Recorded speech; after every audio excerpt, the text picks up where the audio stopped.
Well, for his part, Vice Presidential candidate Mike Pence is headed to Utah, with critics suggesting that this trip signals trouble, since this is a state that has reliably voted Republican in every presidential contest since 1964. Trump advisor Rudy Giuliani, however, says not to worry. Trump still has a few surprises in store for us. Watch. Did Donald Trump plan anything except for a series of inspiring rallies? Yes. What? You'll see. When will this happen? We got a couple of surprises left. October surprises? Well, I call them early November surprises in the way that we're going to campaign to get our message out there, maybe in a little bit of a different way. Okay. And you'll see, and I think it'll be enormously effective. Joining me now, Republican vice presidential candidate and running mate to Donald Trump, Governor Mike Pence. Governor, great to see you. Thank you for being here. Hey, so, Megan. Can you give us any sort of a hint what that means? What kind of surprises we might be in store for? Well, I think for many in the mainstream national media, the big surprise is going to come on November the 8th when Donald Trump is elected the 45th president of the United States. I got to tell you, across Ohio today and North Carolina yesterday, we're seeing incredible crowds coming out for Donald Trump. The enthusiasm that we see across this state and frankly across the country is like nothing I've ever seen in my lifetime. So we're going to continue to carry that message forward about making America great again, rebuilding our military, reviving our economy, having a Supreme Court that upholds our Constitution, and I like our chances come Election Day. But you know that the crowd sizes don't really mean that much. I mean, Mitt Romney had huge crowd sizes at this point back in 2012, and he lost handily to Barack Obama. In North Carolina, Trump is down 2.1. Mitt Romney won that state by 2.2 points.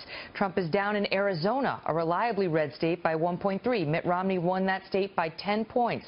Trump only leads Texas, Missouri, South Carolina, your home state of Indiana, by single digits. Mitt Romney won all of those states by 10 points or more. Isn't it true you are behind in the polls right now? Number one, Megan, the only poll that counts is the one we're going to finish up come Election Day. But I got to tell you, I really do think that the pollsters and the pundits are missing something in this election. Right now, the political prognosticators are almost uniformly predicting that the GOP is going to lose the Senate. And if the GOP loses both the White House and the Senate, you and I both know that Hillary Clinton's going to be able to get all of her confirmations right through, including Supreme Court justices, and there'll be virtually no check on those. I mean, should you start changing the message a little to try to preserve at least the Senate at this point?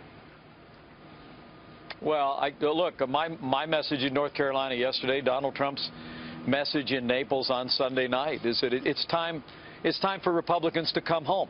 Just tonight, we learned that General Colin Powell, a Republican, lifelong Republican, is not coming home. Now, he says he's going to vote for Hillary Clinton, a woman of whom he was very critical in those emails that were leaked. He's not listening to you. First of all, your reaction to General Powell going Democrat in this election? It wouldn't be the first time I disagreed with General Powell. Look, I honor his service to the country in uniform. I honor his service as Secretary of State. But if memory serves, he supported Barack Obama 8 years ago. So I'm not really sure it's particularly newsworthy that he's supporting another Democrat for the White House, even after 8 years that's weakened America's place in the world, stifled America's economy. But he's entitled to his opinion. So other than telling them to come on board, what can he do? What can you do?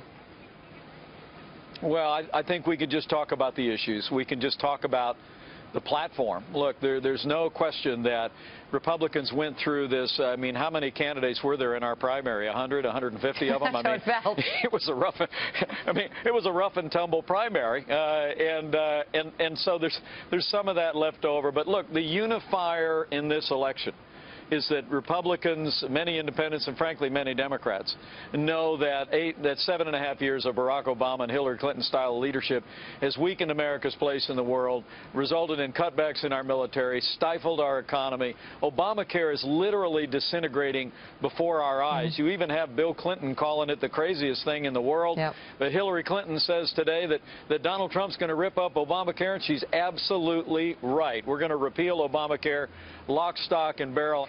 Why is Trump out there blaming a rigged media? And you've pointed to media bias, and it exists. There's no question it exists. The media doesn't want Trump-Pence to be elected. That's very clear. But they didn't want George W. Bush to be elected, and they certainly didn't want him to be reelected, and he was. So what, I mean, why not take some responsibility? Why doesn't Trump look at himself and say, you know what, I was consolidating my base, but now it's down at 80, and Mitt Romney had 50% of independents, and I only have 43.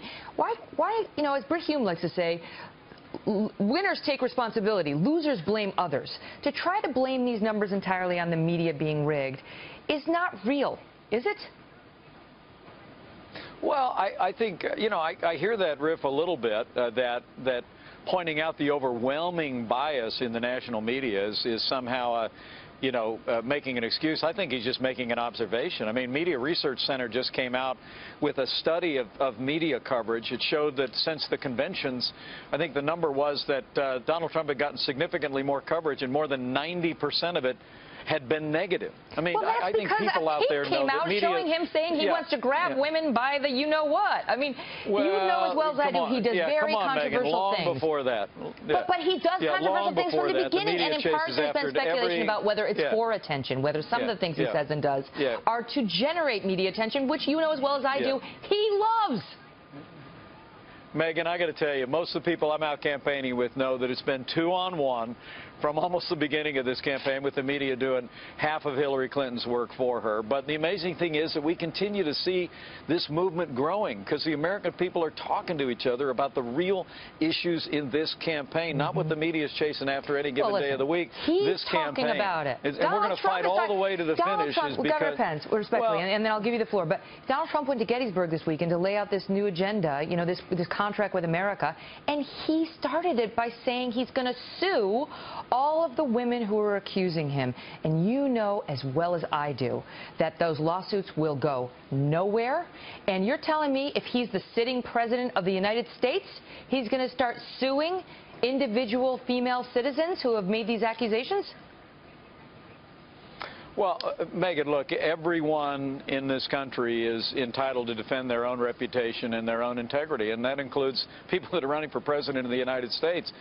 It's great to see you, Governor Pence. Thanks for being here. Thank you, Megan. All the best to you.